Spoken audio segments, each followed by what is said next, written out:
Hi friends, சிறுகடைக்கு ஆசை serial இனி வரப்போகிற எபிசோட்ஸ்க்கான ப்ரோமோ தான் அந்த வீடியோவில் பார்க்க போகிறோம். அடுத்தடுத்த சுவாரஸ்யங்களை தெரிஞ்சுக்க வீடியோவை ஸ்கிப் பண்ணாமல் கடைசி வரைக்கும் பாருங்கள். முத்துவும் மீனாவும் ரேகாவை அவங்க கூட கூட்டிகிட்டு போய் வச்சுருக்காங்க. ரேகாவும் அதுக்கு சம்மதிச்சு அவங்க கூட போயிட்டாங்கன்னு சொல்லி சிந்தாமணியும் அவங்க ஹஸ்பண்டும் பயங்கர கோவத்தில் இருந்தாங்க. போலீஸ்கிட்ட இன்ஃபார்ம் பண்ணி பெரிய பிரச்சனை பண்ணணும்னு நினச்சாங்க. ஆனால் இது ரொம்ப சிம்பிளாக முடிஞ்சு போச்சு. ஏன்னா நம்ம ரேகா அவங்களுக்கு ஒரு வீடியோ அனுப்பியிருந்தாங்க. ஒருவேளை நீங்கள் முத்துவையோ மீனாவையோ இல்லை சத்யாவையோ அவங்கள சேர்ந்தவங்களையோ ஏதாவது பண்ணணும்னு நினச்சா கண்டிப்பாக நான் கோர்ட்லேயே வந்து நடந்து உண்மையாக சொல்லுவேன். நீங்கள் தான் என்னை ஹவுஸ் அரெஸ்ட் பண்ணி வச்சுருந்தீங்கன்னு சொல்லிவிடுவேன் அப்படின்னு இருந்துச்சு. ஸோ இதுக்கு மேலே நம்ம எது பண்ணாலும் உங்கள் பொண்ணு வந்து கோர்ட்டில் இந்த மாதிரி ஆஜரானாங்கன்னா பெரிய பிரச்சனை ஆகிடும். நம்ம பக்கம் எந்த ஒரு எவிடன்ஸும் கிடையாது, கேஸ் நிற்காது அப்படின்னு போலீஸ்காரங்க சொல்லிட்டாங்க. அதனால் இதை லீகலாக பண்ணவே கூடாது, இல்லீகலாக தான் ஏதாவது பண்ணணும் அப்படின்னு சிந்தாமணி அப்போவே ஸ்கெட்ச் போட்டாங்க. மீனாவோட அம்மா மீனாவுக்கு கால் பண்ணி என்னை யாரும் ஃபாலோ பண்ணுற மாதிரி இருக்குது, பயமாக இருக்குது அப்படின்னு சொன்னதுனால பார்வதி ஆண்டியோட வீட்டில் தங்க வைக்கணும்னு சொல்லி பிளான் பண்ணி அவங்கள கூட்டிகிட்டு வர்றதுக்கு மீனா கிளம்புனாங்க. அவங்க போனவங்க ரொம்ப நேரம் ஆகியும் வீட்டுக்கு வரல. மீனாவோட அம்மா கிட்டேயும் போகலை, திரும்பவும் பார்வதி ஆண்டி வீட்டுக்கும் போகலை அப்படின்னும் போது எங்கே போயிருப்பாங்கன்னு ரொம்ப பதற்றமாகறாங்க முத்து. மீனா வழக்கமாக யார்கிட்டெல்லாம் பேசுவாங்களோ அவங்க எல்லார்கிட்டையும் கேட்டுட்டாங்க. எங்கெல்லாம் போவாங்களோ அந்த எல்லா இடமும் போய் பார்த்துட்டு வந்துட்டாங்க. மீனா எங்கேயுமே இல்லை அப்படின்னு தெரிஞ்சதுக்கப்புறம் தான் அவருக்கு பயமும் அதிகமாகிடுச்சு. இப்போது மீனாவை சிந்தாமணி தான் கடத்தி வச்சுருப்பாங்க அப்படின்னு கெஸ் பண்ணிக்கிட்டு சிந்தாமணியோட வீட்டுக்கு போகிறாங்க. அங்கே போனால் சிந்தாமணி ரொம்ப திமிராக உட்காந்துட்ருக்காங்க. அவங்கள பார்த்த உடனே புரிஞ்சிருச்சு இவ தான் ஏதோ பண்ணியிருக்கா அப்படின்ட்டு. இப்போது என் பொண்டாட்டி எங்கன்னு நீ சொல்லலைனா உன்னை என்ன பண்ணுவேனே தெரியாது அப்படின்னு. நான் உன் பொண்டாட்டி இருக்கிற இடத்த சொல்லணும்னா நீ என் பொண்ணு இருக்கிற இடத்த சொல்லு அப்படின்னு கேட்குறாங்க. ஆனால் முத்து வந்து ரேகா இருக்கிற இடத்த சொல்கிறதில்ல. அந்த வீடு ஃபுல்லாக மீனாவை தேடுறாங்க, எங்கேயுமே இல்லை. ஒரு ஸ்டோர் ரூம் க்ளோஸில் இருக்குது, அந்த ரூமை போயிட்டு ஓப்பன் பண்ண சொல்லி கேட்டால் அவங்க ஓப்பன் பண்ண முடியாதுன்னு சொல்கிறாங்க. பூட்டை உடச்சி அதுக்குள்ளே போய் பார்க்குறாங்க, அங்கேயும் மீனா இல்லை. இங்கே பாரு, தேவையில்லாமல் என் வீட்டுக்குள்ளே வந்து கலட்டா பண்ணிட்டு இருந்தேன்னா போலீஸில் புகார் கொடுப்பேன். என் பொண்ணை கடத்தி வச்சிருக்கிறதும் இல்லாமல் அவன் பொண்டாட்டியை காணும்னு சொல்லி தேவையில்லாமல் என்கிட்ட வந்து பிரச்சனை பண்ணிட்டு இருக்கான்னு சொல்லுவேன் அப்படின்றாங்க. உங்கள் பொண்ணை நான் கடத்தி வச்சிருக்கேனா இல்லையான்னு அவள் அனுப்பின வீடியோலேயே உங்களுக்கு தெரிஞ்சிருக்கும். கண்டிப்பாக ஒருவேளை இந்த கேஸ் கோர்ட்டுக்கே போச்சுன்னா கூட உன் பக்கம் தீர்ப்பாகாது, என் பக்கம் தான் ஆகும். மீனா எங்கன்னு மரியாதையாக சொல்லிட்டு அதுதான் உனக்கு நல்லது அப்படின்றாங்க. இது வரைக்கும் நான் எல்லாத்துலேயும் பொறுமையாக இருந்துட்டேன், பொம்பளையாச்சேன்னு சொல்லி எல்லாத்துலேயுமே விலகி போயிட்டு இருந்தேன். ஆனால் இதுக்கு மேலே அப்படி இருக்க மாட்டேன். என் மீனாவுக்கு மட்டும் ஏதாவது ஆச்சு நான் உன்னை கொல்றதுக்கு கூட தயங்க மாட்டேன் அப்படின்றாங்க. யாருடா நீ, என்ன நீ கொலை பண்ணிடுவியா? நீ முதல்ல நிம்மதியாக வீடு போய் சேர்றியான்னு பாரு அப்படின்றாங்க. ரொம்ப ஓவராக பேசுகிற நீ. மீனா இருக்கிற இடத்த கண்டுபிடிச்சிட்டு அதுக்கப்புறம் நீ தான் அவளை கடத்தி வச்சிருக்கேன்னு தெரியட்டும், அப்போ இருக்கு உனக்கு அப்படின்னு முத்து அங்கேருந்து கிளம்புறாரு. எல்லா இடத்துலையும் பார்த்துட்டேன், எங்கேயுமே இல்லைப்பா அப்படின்னு அண்ணாமலைக்கு ஃபோன் பண்ணி கேட்க சிந்தாமணி வீட்டில் பார்த்தியாடான்னு. பார்த்துட்டேன், அங்கேயுமே அவள் ரொம்ப திமிரா பேசுகிறா. மீனா இருக்கிற இடத்த நான் சொல்லணும்னா என் பொண்ணு இருக்கிற இடத்த சொல்லுன்னு கேட்குறா. அப்போ அவள் தான்ப்பா மீனாவை ஏதோ பண்ணியிருக்கா அப்படின்றாங்க. அப்புறம் எதுக்கு முத்து யோசிச்சுக்கிட்டு பேசாமல் போலீஸ் கம்ப்ளைண்ட் கொடுத்துடலாம் அப்படின்றாரு. நானும் அதுதான்ப்பா யோசிச்சுட்ருக்கேன், நான் போலீஸ் ஸ்டேஷனுக்கு தான் போயிட்டுருக்கேன் அப்படின்றாங்க. நான் வேணா வரட்டுமாடா அப்படின்னு கேட்குறாங்க. அதெல்லாம் ஒன்றும் வேணாப்பா, நான் பார்த்துக்கிறேன் அப்படின்னு சொல்லிட்டு முத்து ஃபோனை கட் பண்ணிடுறாரு. போகிற வழியில் மீனாவோட வண்டியை யாரோ ஒரு சின்ன வண்டியில், அதாவது லாரி மாதிரி இருக்குது, அதில் ஏற்றுறதை பார்க்குறாங்க. இது மீனா வண்டி மாதிரியே இருக்கே அப்படின்னு யோசிச்சுட்டு வண்டியை காரை நிறுத்திட்டு இறங்கி வேகமாக ஓடி போய் பார்க்குறாரு. அதுக்குள்ளே அந்த வண்டி கிளம்பிருச்சு. அந்த வண்டியை ஃபாலோ பண்ணி போயிட்டுருக்காரு. ரொம்ப தூரம் போயிட்டு இருக்குது, சிட்டி தாண்டி அவுட்டரில் போயிட்டு இருக்கு வண்டி. அப்பவும் விடாமல் துரத்திக்கிட்டே இருக்காங்க. ஒரு கட்டத்தில் நம்ம இவங்களை ஃபாலோ பண்ணுறதை விட்டுட்டு வண்டியை நிறுத்தி கேட்கலாம் அப்படின்னு நினச்சி முன்னாடி ஓவர்டேக் பண்ணி போகிறாரு. அவங்களும் நிறுத்திடுறாங்க. என்னையா அப்படின்னு பயங்கர கோபமாக பேசுகிறாங்க. இந்த வண்டியெல்லாம் எங்கே எடுத்துகிட்டு போகிறீங்க அப்படின்னு. இதெல்லாம் பழைய வண்டி, எக்ஸ்சேஞ்சுக்கு வந்தது, அதான் ஷோரூம்க்கு எடுத்துகிட்டு போயிட்டுருக்கோம் அப்படின்னு சொல்கிறாங்க. பொய் சொல்லாதீங்க, இதில் என் பொண்டாட்டியோட வண்டி இருக்குது, நாங்கள் வண்டி எதுவும் எக்ஸ்சேஞ்ச் போடலை அப்படின்னு. என்ன வண்டி அப்படின்னு கேட்குறாங்க. இதுதான் அப்படின்னு சொல்லி ஃபோட்டோவில் காமிக்கிறாரு. இந்த வண்டி ஒன்று இருக்குது தான், ஆனால் நீ சொல்கிற வண்டியானு தெரியல, நீங்கள் விற்கலன்னா ஒருவேளை நீங்கள் எக்ஸ்சேஞ்ச் பண்ணலன்னா எங்ககிட்ட எப்படி வந்திருக்கோம் அந்த வண்டி அப்படின்னு கேட்குறாங்க. இல்லை நீங்கள் ஒரே ஒரு முறை காட்டுங்க அப்படின்ட்டு. அதுக்கப்புறம் ஓப்பன் பண்ணி பார்க்குறாங்க. அது மீனாவோட வண்டி இல்லை, சாரிண்ணே மன்னிச்சிருங்கண்ணே அப்படின்னு. என்னையா நீ தேவையில்லாமல் எங்கள் நேரத்தை வீணாக்கிக்கிட்டு டைமுக்கு போகலன்னா அங்கே கிளிப்பானுங்க என்ன அப்படின்னு சொல்லிட்டு அவர் அங்கேருந்து போயிடுறாரு. முத்துவுக்கு ரொம்ப குழப்பம், இப்போ எதுக்கு நம்ம இவ்வளோ தூரம் வந்திருக்கணும்னு சொல்லி திரும்ப வீட்டுக்கு போயிட்டு இருக்காரு, அதாவது போலீஸ் ஸ்டேஷனுக்கு போயிட்டு இருக்காரு. அந்த இடத்துல நம்ம சிந்தாமணி கால் பண்ணுறாங்க. என்ன முத்து அலைய விட்டுட்டேனா அப்படின்னு கேட்குறாங்க. என்னது அப்படின்னு முத்து கேட்குறாரு. ஆமாம், நீ ஒரு வண்டி பின்னாடி போனல, அதுவும் நம்ம ஆளுங்க தான். உன் பொண்டாட்டி வண்டி மாதிரியே இருந்துச்சுன்னு நீ சொல்லி போயிருப்ப, அது நிஜமாவே உன் பொண்டாட்டியோட வண்டி தான். உன் பொண்டாட்டியோட வண்டிங்கிறது அடையாளம் தெரியாத மாதிரி நான் மாற்றி வச்சுருக்கேன் அப்படின்னு சொல்கிறாங்க.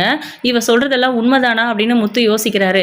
நான் வண்டி பின்னாடி வந்ததும் மீனாவோட வண்டியை தேடி அதை ஓப்பன் பண்ணி பார்த்தது இதெல்லாம் இவளுக்கு எப்படி தெரியும்? அப்போ இவ சொல்கிறது உண்மைதான் அப்படின்னு யோசிச்சுட்டு, இங்கே பாரு, நீ ஏதோ மீனாவை பண்ணிட்ட, மரியாதையாக அவளை எங்கே இருக்கான்னு சொல்லிவிடு, நான் உன் பொண்ணு எங்கே இருக்கான்னு சொல்லிடுறேன் அப்படின்றாங்க. பரவாயில்லையே, இவ்வளோ சீக்கிரம் வழிக்கு வந்துட்ட அப்படின்றாங்க.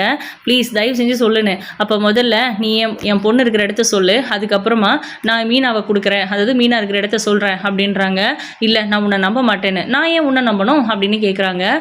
அப்போ உன் பொண்ணை நான் ஏதாவது பண்ணிட்டா என்ன பண்ணுவேன் அப்படின்னு கேட்குறாங்க. நீ எதுவும் பண்ண மாட்டேன், ஏன்னா நீ ரொம்ப நல்லவன். சத்யாவுக்கு கல்யாணம் பண்ணி வைக்கணும்னு தான் ரேகாவை கூட்டிகிட்டு போயிருக்க. என்னை பொறுத்த வரைக்கும் ரேகாவும் சத்யாவும் கல்யாணம் பண்ணக்கூடாது. நான் மட்டும் இந்த விஷயத்தை நடக்க விட்டுட்டேன்னா நான் அசிங்கப்பட வேண்டியிருக்கோம். ஏன் உன் அம்மாவே கை தட்டி சிரிப்பா, நான் சொன்ன மாதிரியே நடந்துருச்சு பாத்தியா அப்படின்னு. அதனால தான் நான் இதை தடுக்கணும்னு நினைக்கிறேன். உன் கூட இருந்தாலும் என் பொண்ணு ஒன்றும் செத்து போயிட மாட்டா, அவள் நல்லா தான் இருப்பா அப்படின்றாங்க. என் பொண்டாட்டிக்கு முன்னாடி மற்ற எல்லாமே துச்சம்தான் அப்படின்றாங்க. உங்கள் அப்பா அப்படின்னு கேட்குறாங்க. வேணாம், அப்பாவை பற்றி பேசாத அப்படின்னு. தெரியுதுல்ல, உனக்கும் சென்டிமெண்ட் இருக்குது, எனக்கு என் பொண்ணு மட்டும்தான் சென்டிமெண்ட்டு. அவள் நல்லா இருக்கணும்னு தான் நான் நினைக்கிறேன். சத்யாவும் ரேகாவும் கல்யாணம் பண்ணிக்கிறதுல எனக்கு விருப்பம் இல்லை அப்படின்னு சொல்கிறாங்க. இதை கேட்கும்போது முத்துவுக்கு பயங்கரமாக கோவம் வருது. அந்த விஷயத்தை விடு, தயவு செஞ்சு மீனாவை விட்டுடு, என்ன எது வேணாலும் பண்ணு, அவள் பாவம் அப்படின்றாங்க. அவளும் தானே உன் கூட சேர்ந்து வந்து திருப்பதி ஹாஸ்பிட்டலில் என் பொண்ணை கூட்டிகிட்டு போயிருக்கிறா. அப்போ நீங்கள் 3 பேரும் தானே பிளான் பண்ணியிருக்கிறீங்க. அது எப்படி விட்டுற முடியும்? உன்னை மட்டும் நான் சும்மா விட்டுருவேன்னு நினச்சிட்டு இருக்கியா? நீ மட்டும் இல்லை, ரேகா கூட இருக்கிற சத்யாவும் என் கைக்கு கிடைக்கும்போது அவனுக்கும் ஒரு பிளான் வச்சுருக்கேன்டா அப்படின்னு சொல்கிறாங்க. இங்கே பாரு, நீ ரொம்ப ரொம்ப எல்லை மீறி போயிட்டுருக்க. என் பொறுமைக்கு ஒரு அளவு இருக்குன்னு. நீ இப்போ கோவப்பட்டாலும் வேற ஆப்ஷனே இல்லை, நீ பொறுமையாக இருந்து தான் ஆகணும். நீ கோவப்பட்டு இல்லை வேற ஏதாவது பண்ணி உன் பொண்டாட்டியை கண்டுபிடிச்சிருவ முடியும். நீ இல்லை, போலீஸ்காரங்க கிட்டேயே நீ போனால் கூட உன் பொண்டாட்டியை அவங்களால கண்டுபிடிக்க முடியாது. நான் தான் கடத்தினேங்கிறதுக்கு எந்த எவிடன்ஸும் இல்லை. நான் தான் கடத்தி வச்சிருக்கேன்னு நான் தான் உன்கிட்ட சொல்கிறேன். மற்றபடி உன்னால் எப்படியுமே கண்டுபிடிக்க முடியாது அப்படின்னு ரொம்ப திமிராவும் முத்துவோட பொறுமையை ரொம்ப சோதிச்சுட்டு இருக்காங்க. முத்து ஃபோனை கட் பண்ணிவிட்டு போலீஸ் ஸ்டேஷனில் போய் கம்ப்ளைண்ட் கொடுக்கலாம், அதுக்கப்புறம் நடக்கிறத பார்த்துக்கலாம் அப்படின்னு சொல்லிட்டு முத்து வேகமாக கிளம்புறாரு. சிட்டிக்கு அவுட்டரில் இருக்கிறதுனால ரொம்ப வேகமாக போகணும், அதாவது சீக்கிரமாக கம்ப்ளைண்ட் கொடுக்கணும்னு சொல்லி போகும்போது கார் திடீர்னு நின்றுடுது. என்னமோ தெரியல, ஸ்டார்ட்டே ஆகலை. என்ன பண்ணாலும் ஸ்டார்ட் பண்ண முடியல. ஃபோனில் சார்ஜ் ரொம்ப கம்மியாக இருக்குது. இப்போ என்ன பண்ணுறதுன்னு தெரியாமல் அங்கே போகிற வரவங்க கிட்ட லிஃப்ட் கேட்குறாரு. யாருமே நிறுத்த மாட்டேங்கிறாங்க. அதுக்கப்புறம் ஒரு 2 வீலரில் ஒரு ஆள் வராரு. அவர்கிட்ட ஹெல்ப் கேட்குறாங்க. என்னாச்சு, எங்கே போகணும் அப்படின்னு. நான் சென்னை தான் போகணும், என்னை கொஞ்சம் ட்ராப் பண்ண முடியுமா அப்படின்னு கேட்குறாங்க. எங்கே அப்படின்னு. போலீஸ் ஸ்டேஷனில் அப்படின்னு சொல்லி ஒரு அட்ரஸ் காமிக்கிறாங்க.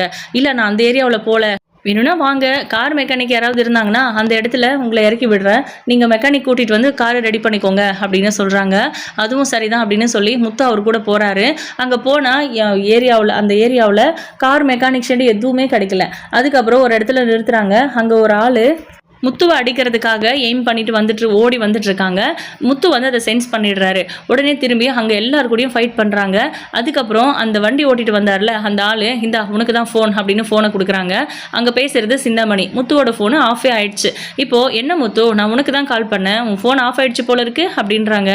என்ன பண்ணிக்கிட்டு இருக்கிற நீ அப்படின்னு. உன் காரு என் வீட்டு முன்னாடி வந்து நிறுத்திட்டு வீட்டில் வந்து கலட்டா பண்ணிட்டு இருந்தீங்க. அந்த கேப்லேயே அடுத்து நீ என்னெல்லாம் பண்ணணுங்கிறத நான் பிளான் பண்ணிட்டேன்.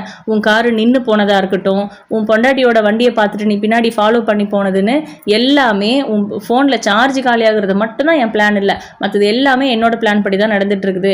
இப்போ உங்ககிட்ட ஃபோன் கொடுத்தானுக்கானே அவனும் நம்மளால தான். உன் காரு நிற்கும்னு தெரிஞ்சுதான் உன்னையே ஃபாலோ பண்ணிட்டு அனுப்பியிருந்தேன். எப்படியோ அவன் கூட நீ ஏறிட்டேன். ஜஸ்ட் மிஸ்ல நீ இப்போ எஸ்கேப் ஆகிட்ட, இல்லைனா இந்நேரம் உன் மண்டை உடஞ்சிருக்கும் அப்படின்றாங்க. இதை கேட்ட உடனே முத்துவுக்கு பயங்கரமாக கோவம் வந்து அங்கே இருக்கிற எல்லாரையும் அடிச்சு போட்டுடுறாங்க. அதுக்கப்புறம் அந்த வண்டியவே எடுத்துக்கிட்டு கிளம்புறாரு. இவர் ஃபோனில் சார்ஜ் இல்லை அப்படிங்கிறதுனால அந்த வண்டி ஓட்டிட்டு வந்தாருல அந்த ஆளோட வண்டி ஃபோனவே எடுத்துக்கிட்டு அந்த வண்டியை ஓட்டிட்டு கிளம்பிடுறாங்க. இருந்த எல்லாரையும் அடிச்சு நல்லா தும்சம் பண்ணிட்டாரு. இப்போ போயிட்டே இருக்கும்போது திடீர்னு ஒரு லாரி குறுக்க வருது. போலீஸ் ஸ்டேஷன் கிட்ட போக வேண்டியது, அதுக்குள்ளவே இந்த ஆக்சிடென்ட்டு. அவரை அடிச்சு தூக்கிடுறாங்க. அதுக்கப்புறம் ரத்த வெள்ளத்தோட முத்து அங்கே மயங்கி கிடக்கிறாரு. இதுவுமே சிந்தாமணியோட பிளான் தான். அதாவது எத்தனை பேர் அனுப்புனாலும் முத்து அடிச்சிருவாரு அப்படின்னு தெரிஞ்சு அந்த வண்டி அவர் எடுத்துகிட்டு போகிற மாதிரி பிளான் பண்ணியிருக்கிறது. இப்போ அந்த வண்டியை திருடிட்டு போனது, அந்த வேகத்தில் போய் ஆக்சிடென்ட் ஆச்சுன்னு சொல்லி கேஸை திருப்புறதா அவங்க பிளான் பண்ணிட்டு இருக்காங்க. அவங்க ஹஸ்பண்ட் கிட்ட இதை சொல்லிட்டு இருக்காங்க. இதெல்லாம் ஒர்க் அவுட் ஆகுமா அப்படின்னு கேட்குறாங்க. வேற வழி இல்லை, இந்த மாதிரி ஏதாவது பண்ணாதான் மீனாவை நம்மளால மிரட்ட முடியும். முத்துவுக்கு சின்னதாக ஆக்சிடென்ட் பண்ணணும்னு நினச்சேன், என்ன பண்ணுறது, கொஞ்சம் சீரியஸ் ஆயிடுச்சு. ஆனால் மீனா கிட்ட இப்போதைக்கு நம்ம அப்படி சொல்ல வேண்டாம், அவன் உயிர் பொழைச்சாலும் பொழைக்கலனாலும் நம்ம கையில் எதுவும் இல்லை, இதை வச்சு மீனா உண்மையை சொன்னால் நம்ம பொண்ணு நம்மக்கிட்ட வந்துடுவா, அப்படி உண்மையை சொல்லலைன்னா போய் சேரட்டும் அப்படின்னு சொல்கிறாங்க. இப்போ பார்த்தீங்கன்னா இவங்க முத்து ஹாஸ்பிட்டலில் அட்மிட் பண்ணுறதுக்கெல்லாம் ஆல் ரெடி பண்ணிட்டாங்க. ஐசியூவில் ரொம்ப சீரியஸ் கண்டிஷனில் இருக்கார். அவருக்கு பிளட்டு தேவைப்படுது, அதுக்கான வேலையும் நடந்துக்கிட்டு இருக்குது. ஸோ இந்த மாதிரி இந்த பக்கம் போயிட்டுருக்க முத்து ஐசியூவில் இருக்கும்போது அங்கே இருக்கிற இவங்களோட ஆளான ஒரு நர்ஸை ஃபோட்டோ எடுத்து அனுப்ப சொல்லியிருந்தாங்க. அந்த ஃபோட்டோவை எடுத்துக்கிட்டு மீனா இருக்கிற இடத்துக்கு நம்ம சிந்தாமணி போகிறாங்க. அவங்கள வந்து கையை காலெல்லாம் கட்டி ஒரு கோடவுன் போட்டு வச்சிருக்காங்க. அங்க போயிட்டு காலால அவங்க முகத்தை தூக்கி மீனா அப்படின்னு சொல்றாங்க. மீனா அப்படியே லேசா கண்ணை திறந்து பாக்குறாங்க. என்ன மயக்கமா இருக்கா, காலையில இருந்து சாப்பிடல போல இருக்கு அப்படின்றாங்க. டேய் சாப்பாடு கொண்டாடா அப்படின்னு சொல்லி ஒரே இட்லி, அதுல சட்னி மட்டும் கொஞ்சமா ஒரே ஸ்பூன் மாதிரி இருக்கு, அதை எடுத்துட்டு வந்து சாப்பிடு அப்படின்றாங்க. கையை கட்டி வச்சிருக்காங்க பின்னாடி, சாப்பிட முடியாது அவங்களால அப்படின்னு சொல்லிட்டு பாக்குறாங்க. என்ன நான் ஊட்டி விடணுமா உனக்கு, நீ பட்னியா கிடந்து சாவடி அப்படின்றாங்க. நான் உனக்கு என்ன பாவம் பண்ணேன், ஏன் இப்படி பண்ற அப்படின்னு கேட்குறாங்க. இதெல்லாம் சாதாரண விஷயம், உன்னை கடத்தி வச்சுட்டு உன் புருஷனை என் வழிக்கு கொண்டு வந்துடலான்னு நினச்சேன், அவன் வந்து எங்கிட்டயே கலட்டா பண்ணிட்டு போகிறான், அதான் வாய்ப்பு கிடைச்சதே அப்படின்னு சொல்லி அவனை தீர்த்து கட்டுறதுக்கு பிளான் பண்ணேன். இப்போ உன் புருஷன் எங்கே இருக்கான் தெரியுமா அப்படின்னு சொல்லி அந்த ஃபோட்டோவை காமிக்கிறாங்க. மீனா அப்படியே அலறி அடிச்சுட்டு எந்திரிச்சு உட்காடுறாங்க. அவங்களால எழவும் முடியல, அதே நேரத்தில் ஒரு ஸ்டாண்டர்டாக உட்காரவும் முடியல. பதறி அடிச்சுக்கிட்டு என்ன ஆச்சு, என் புருஷனை என்னடி பண்ண அப்படின்னு சொல்லி கத்துறாங்க. வயசுல மூத்தவனு கூட மரியாதை கொடுத்து பேச தெரியாதா உனக்கு அப்படின்னு அடிக்கிறாங்க ஒரு அடி. அதுக்கப்புறம் தயவு செஞ்சு என் புருஷனை விட்டுடு, அவரை என்ன பண்ண அப்படின்னு கேட்குறாங்க. நான் விட்டுட்டேன்னா உன் புருஷன் செத்து போயிடுவான், இப்போ ஐசியூவில் இருக்கான், கண்டிப்பாக அவன் உயிர் பொழைக்கிறது ரொம்ப கஷ்டம் அப்படின்னு சொல்கிறாங்க. மீனா இப்போ அழுதுகிட்டே இருக்காங்க. அவங்கள கண்ட்ரோலே பண்ண முடியல சிந்தாமணியால். இப்போ கூட ஒன்றும் கெட்டு போகலை. நான் நினச்சேன் நான் உன் புருஷனுக்கு தேவையான பிளட்டை என்னால் உடனே அரேஞ்ச் பண்ண முடியும், உன் புருஷனை இன்னும் பெரிய ஹாஸ்பிட்டலில் கூட சேர்த்து காப்பாற்ற முடியும். டாக்டர்கிட்ட நான் எவ்வளோ செலவானாலும் பரவாயில்ல டாக்டர், அவனை காப்பாற்றுங்கன்னு சொன்னால் அவங்க காப்பாற்றிடுவாங்க. உங்கள் வீட்டில் இருக்கிறவங்க கிட்ட பணம் கட்டுனா உன் புருஷனை காப்பாற்ற முடியும்னு கூட சொல்லக்கூடாதுன்னு சொல்லி வச்சுருக்கேன். உன் புருஷனை காப்பாற்றுறதும் அதை காப்பாற்றாமல் அப்படியே சாகட்டும்னு விடுறதும் என் கையில் தான் இருக்குது. இப்போ வாச்சு சொல்லு, ரேகா எங்கே இருக்கா அப்படின்னு கேட்குறாங்க. நீ சொல்றதெல்லாம் நான் எப்படி நம்புறது அப்படின்னு. இவ்வளவு தூரம் நடந்திருக்கு, உன் புருஷன் சாக கிடக்கிறான்னு சொல்லி ஃபோட்டோ எடுத்துகிட்டு வந்து காமிக்கிறேன்.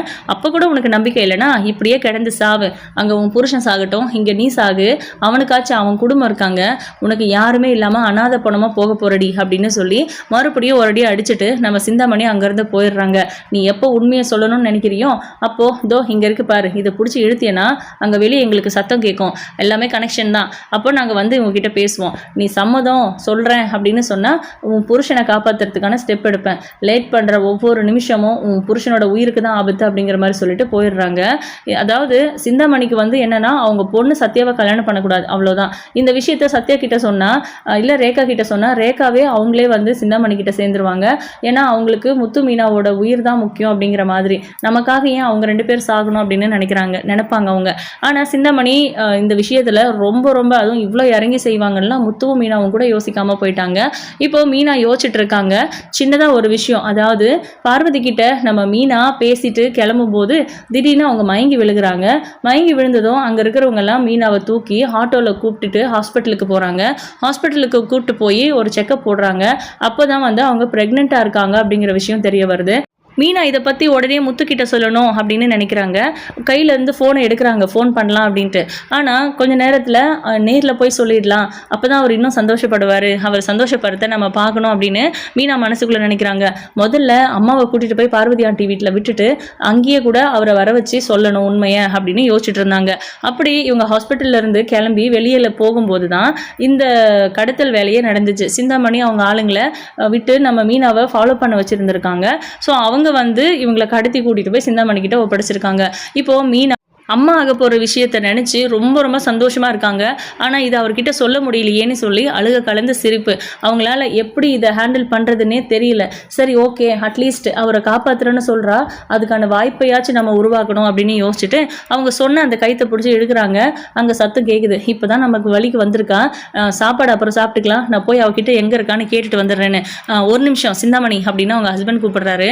சொல்லுங்க அப்படின்றாங்க. ஒருவேளை அவள் உண்மையை சொல்லிட்டாள்னா அவளை விட்டுடலான்னு நினைக்கிறியா அப்படின்னு அப்படின்னு. எங்க நான் என்ன பைத்தியமா, அவளை விட்டேன்னா கண்டிப்பாக அவள் உண்மையை சொல்லிடுவாங்க போயிட்டு, நான் தான் இது எல்லாத்தையும் பண்ணேன்னு, அப்புறம் அவன் புருஷன் அவ்வளோதான்னு, முத்து தான் சாக கிடைக்கிறான்னு சொன்னேன் அப்படின்றாங்க.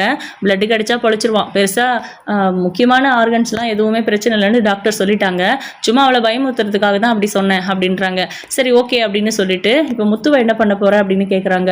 2 பேரில் ஒருத்தர் உயிரோடு இருந்தாலும் கண்டிப்பாக பிரச்சனை தான். ஒன்று 2 பேரையும் போன போகுதுன்னு விட்டுடணும், அப்படி இல்லைன்னா 2 பேரையும் க்ளோஸ் பண்ணணும். இதுதான் நமக்கு இருக்கிற ஒரே ஆப்ஷன். இல்லாட்டினா நம்ம மாட்டிக்குவோம் அப்படின்னு சொல்கிறாங்க சிந்தாமணி. நீ பயங்கர கிரிமினலாக இருக்கே அப்படின்னு. நான் இந்த கிரிமினல் வேலையை செய்யலைனா உங்கள் பொண்ணு கிடைச்சிருக்க மாட்டா, பரவாயில்லையா அப்படின்றாங்க. இப்போ பார்த்தீங்கன்னா நம்ம மீனா வந்து உண்மையை சொல்லிடலாம் அப்படின்ற முடிவுக்கு வந்தாங்க. அந்த நேரத்தில் நம்ம சிந்தாமணி உள்ளே போனாங்க கதவை ஓப்பன் பண்ணிவிட்டு. அப்போது மீனா வந்து அங்கே காணோம். மீனாவை காணுமே அப்படின்னு சொல்லி ரூம் ஃபுல்லாக தேடுறாங்க, எங்கேயுமே இல்லையே அப்படின்னது உடனே டே அப்படின்னு சொல்லி பசங்களை கூப்பிட்றதுக்காக திரும்புகிறாங்க. அப்போ மீனா முன்னாடி நின்று தலை மேலேயே ஒரு உருட்டுக்கட்டையால் அடிச்சிடுறாங்க. மீனா எப்படி அந்த கைத்தை அவங்க கையில் கட்டியிருந்த கைத்தை அவுத்தாங்க அப்படின்னு தெரியல, அங்கே சிந்தாமணியோட தலையில் அடித்து அவங்கள அதே மாதிரி கட்டி வச்சு டோரை லாக் பண்ணிவிட்டு இப்போ வந்து வேறு ஏதாவது வழி இருக்கா வீட்டை விட்டு போகிறதுக்கு அப்படின்னு பார்த்துட்ருக்காங்க. அதுக்கப்புறம் தான் பின்வாசலில் ஒரு வழி இருக்குது, அதுக்கு இவங்களெல்லாம் டைவர்ட் பண்ணால் தான் அந்த பக்கமும் போக முடியும். அதனால் என்ன பண்ணுறாங்கன்னா மேலே ஏதோ சத்தம் கேட்குற மாதிரி கிரியேட் பண்ணலான்னு சொல்லி அங்கே இருக்கிற அந்த இவங்க தட்டை இழுக்க சொன்னாங்களா ஒரு கயிறு, அதை வேக வேகமாக இழுக்கிறாங்க. என்னவா இருக்கும் அப்படின்னு சொல்லிட்டு இவங்க எல்லாரும் மேலே போக அவங்க இன்னொரு பக்கமாக இருக்கிற படிக்கட்டு வழியாக கீழே இறங்கி வெளியே எஸ்கேப் ஆகிடுறாங்க. மீனாவோட எந்த பொருளையுமே எடுத்துக்கல, ஃபோன் முதற்கொண்டு அங்கேயே தான் இருக்குது. ஆனால் சிந்தாமணியை அடித்து கட்டி போட்டு வச்சுருக்காங்க அப்படிங்கிறது தெரிஞ்சு அவளை போய் பிடிங்கடா, அவள் எங்கேயோ எஸ்கேப் ஆகிட்டா அப்படின்னு சொல்லி இவங்க எல்லாரும் தேடிட்டு இருக்க மீனா அதுக்குள்ளே அங்கேருந்து கிளம்பி வெளியவே போயிட்டாங்க. இப்போ சிந்தாமணியை சரி பண்ணுற அதுதான் அவங்க கண் முடிக்கலை, நல்ல பயங்கரமாக அடிச்சிட்டாங்க. தண்ணி தெளித்து பார்த்தாலும் அவங்க கண்ணு திறக்கவே இல்லை. என்னவோ ஏதோ தெரியலையே அப்படின்னா காதில் பிளட்டு வந்துட்டுருக்கு. அதுக்கப்புறம் தான் இவங்களுக்கு ரியலைஸ் பண்ணுறாங்க ரொம்ப சீரியஸ் கண்டிஷன், இவங்களை ஹாஸ்பிட்டலுக்கு கூப்பிட்டு போனோம் உடனே அப்படின்ட்டு. அதுக்கப்புறம் இருக்கிறத போட்டபடியே விட்டுட்டு சிந்தாமணியை ஹாஸ்பிட்டலுக்கு கூப்பிட்டு போகிறாங்க. முத்து ஒரு ஹாஸ்பிட்டலில், அந்த ஹாஸ்பிட்டல் இல்லாமல் வேறு ஒரு ஹாஸ்பிட்டல் நியராக இருக்கிற ஹாஸ்பிட்டலுக்கு கூப்பிட்டு போகிறாங்க. இப்போ சிந்தாமணியோட கண்டிஷனே மோசமாக இருக்குது அப்படின்னு தான் சொல்லணும். ஐசியூவில் அட்மிட் பண்ணியிருக்காங்க. தலைமையில் ஏதோ வெயிட்டான பொருள் விழுந்திருக்கு, ஸோ காதில் பிளட் வந்துடுச்சு, கொஞ்சம் பொறுமையாக இருங்க, உடனே எங்களால் எதுவும் சொல்ல முடியாது, முதல்ல அவங்க கண் திறக்கட்டும் அப்படிங்கிற மாதிரி டாக்டர் சொல்லிட்டாங்க. இப்போ மீனாவுக்கு தெரியல எந்த ஹாஸ்பிட்டல்ல முத்துவை அட்மிட் பண்ணிருக்காங்க அப்படின்னு சொல்லி. இப்போ அவங்க எங்கே இருக்காங்கன்னு வேற தெரியல. இது சிந்தாமணி புதுசாக அபகரித்த ஒரு வீடு, அதனால தான் வந்து அந்த இதுக்கு முன்னாடி அந்த வீட்டுக்கு வரல, அந்த ஏரியா தெரியலங்கிறதுனால அவங்களால கண்டுபிடிக்க முடியல. என்ன பண்ணுறதுன்னு தெரியாமல் மீனா வந்து ரோடுக்கு போகிறாங்க, மெயின் ரோடுக்கு போகிறாங்க. அங்கே போயிட்டு இந்த எந்த ஏரியா அப்படின்னு கண்டுபிடிக்கிறதுக்கு அங்கங்கே பேனரில் கடைகளில் ஏதாவது ஊர் பேர் போட்டிருக்காங்களா அப்படின்னு பார்க்குறாங்க. அவங்களால டக்குன்னு கண்டுபிடிக்கவே முடியல. அங்கே ஒரு பூக்கடை இருக்குது, அவங்க கிட்ட போய் இது எந்த ஊர் அப்படின்னு சொல்லி கேட்குறாங்க. அதுக்கப்புறம் அவங்க தான் அந்த ஏரியாவை பற்றி சொல்கிறாங்க. அதுக்கப்புறம் அவங்கக்கிட்டேயே ஃபோனை கடன் வாங்கி அவங்க வீட்டுக்கு யாருக்காவது கால் பண்ணலாம் அப்படின்னு யோசிச்சா யாரோட நம்பரும் டக்குன்னு ஞாபகத்துக்கு வர மாட்டேங்குது. அதுக்கப்புறம் அவங்க அம்மாவுக்கு கால் பண்ணுறாங்க. மீனா எங்கே மீனா இருக்க அப்படின்னு. மா அது ஒரு பெரிய கதை, நான் சொல்கிறேன், இப்போ என் புருஷன் எங்கே இருக்காரு அப்படின்னு கேட்குறாங்க. ஐயோ மீனா அப்படின்னு சொல்லிட்டு அழுகுறாங்க. உன்னை காணோன்னு சொல்லி தான் அவர் தேடி போனார், இப்போ இந்த நிலைமையில் ஹாஸ்பிட்டலில் படுத்து கிடக்கிறாரு, என்ன நடக்குதுன்னே தெரியல அப்படிங்கிற மாதிரிலாம். எல்லாமே சிந்தாமணியோட வேலை தான்மா, இப்போ எந்த ஹாஸ்பிட்டலில் இருக்காருன்னு சொல்லுங்கள், நான் உடனே அங்கே வரேன் அப்படின்றாங்க. அதனால் மீனா எப்படியும் அங்கே தான் போவாங்க அப்படின்னு ரவுடிங்க, அதாவது நம்ம சிந்தாமணியோட ஆளுங்கள்லாம் தெரிஞ்சு வச்சுக்கிட்டு அந்த சிந்தாமணியோட ஹஸ்பண்ட் மூலமாக தகவல் போய் அந்த இடத்துலையும் ஆளுங்களை போட்டாங்க. இப்போது நம்ம மீனா அங்கே போனாலுமே மாட்டிக்குவோம் அப்படிங்கிறது மீனாவுக்குமே தெரியும். அதனால் பொறுமையாக, அதாவது அட்ரஸை கேட்டு கண்டுபிடிச்சிட்டு வேறு ஹாஸ்பிட்டலுக்கு மாற்றுங்க, நான் சொல்கிறத கேளுங்க, இந்த மாதிரி பண்ணுங்க அப்படின்னு சொல்லி பிளான் பண்ணி கொடுத்துருக்காங்க. கண்டிப்பாக ஹாஸ்பிட்டலில் இருக்கிற சீஃப் டாக்டரே வந்து சிந்தாமணிக்கு தெரிஞ்சவங்க, காசை வாங்கிக்கிட்டு தான் முத்துவுக்கு ட்ரீட்மெண்ட் கொடுக்காம வச்சுருக்காங்க. அப்படிங்கிறதுனால இதை எப்படி அங்கேருந்து கொண்டு வரலாம் அப்படின்னு சொல்லிட்டு அவங்க யோசிச்சுட்டு இருக்காங்க. இப்போது நம்ம ஸ்வேதா தான் ஐடியா கொடுக்குறாங்க, ஹர்ஷாவை வச்சு நம்ம மூவ் பண்ணலாம், வேறு ஆப்ஷனே இல்லை அப்படின்னு சொல்லி ஹர்ஷாவை வச்சு முத்துவை வேறு ஹாஸ்பிட்டலுக்கு கூப்பிட்டு போகிறதுக்கு பிளான் பண்ணி மீனா அந்த ஹாஸ்பிட்டலுக்கு போகிற மாதிரி. என்னதான் நம்ம சிந்தாமணியோட ஆளுங்க பக்காவாக பிளான் பண்ணாலும் கூட நல்லவங்களை கடவுள் கைவிட மாட்டார் அப்படின்னு சொல்லுவாங்க. அது போல தான் இப்போ முத்துவும் மீனாவும் கிட்டத்தட்ட சேவ் அப்படின்னு தான் சொல்லணும். முத்து கண் விடுக்கலையே தவிர அவருக்கு தேவையான பிளட்டை நம்ம ஹர்ஷா கிட்ட சொல்லி அப்படி இப்படின்னு அரேஞ்ச் பண்ணுறாங்க. என்ன நடந்துச்சு அப்படிங்கிறத ஹர்ஷா கிட்ட சொல்கிறாங்க. எப்போ வேணாலும் என்ன வேணாலும் நடக்கலாம், நம்மளை சுற்றி அவங்க எங்கே வேணாலும் இருக்கலாம் சிந்தாமணியோட ஆளுங்க அப்படின்னு. ஆஃப்டர் ஆல் ஒரு லவ்வை சேர்த்து வைக்கிறதுக்கு இவ்வளோ பிரச்சனையை ஃபேஸ் பண்ணணுமா அப்படின்னு கேட்குறாரு. என்ன பண்ணுறது, நல்ல உள்ளங்களை சேர்த்து வைக்கிறதுக்கு யாருமே இப்போ தயாராக இருக்கிறதில்ல, ஸ்டேட்டஸ் தான் எல்லாருக்குமே பெருசாக தெரியுது அப்படிங்கிற மாதிரிலாம் மீனா பேசிக்கிட்டு இருக்காங்க. முத்துவை பார்க்கறதுக்காக ரூமுக்கு போகிறாங்க. முத்து கண் விழிக்கலை. அவருக்கு தேவையான பிளட்டையும் ஹர்ஷா அரேஞ்ச் பண்ணி கொடுத்துட்டாரு. ஸோ அவர் சேஃப் தான், உயிர் பொழிச்சிருவார், உயிருக்கு எதுவும் ஆபத்து இல்லை. பட் கண் விழிக்கலை அப்படிங்கிற பதற்றம் தான். இப்போ மீனா உள்ளே போய் அவங்க ப்ரெக்னெண்ட்டாக இருக்கிற விஷயத்த சொல்லணும்னு நினச்சி அவங்க கையை எடுத்து நம்ம முத்துவோட கையை எடுத்து தன்னோட வயிற்றுல வச்சு நீங்கள் அப்பா ஆக போகிறீங்க, இந்த விஷயத்த நீங்கள் நல்லா சந்தோஷமாக என்ஜாய் பண்ணுறத பார்க்கணும் சொல்லிட்டு அப்படின்னு நினச்சேன். ஆனால் நீங்கள் இந்த நிலைமையில் இருக்கீங்க அப்படின்னு அழுகுறாங்க மீனா. அப்போது முத்து கண் முழிச்சிடுறாரு. இதுக்கப்புறம் என்ன நடக்க போகுது அப்படிங்கிறத வெயிட் பண்ணி பார்க்கலாம். உங்களோட கருத்துக்களை கமெண்ட் பண்ணுங்கள். இந்த வீடியோ உங்களுக்கு பிடிச்சிருந்தா லைக் பண்ணுங்கள், ஷேர் பண்ணுங்கள். தேங்க்யூ.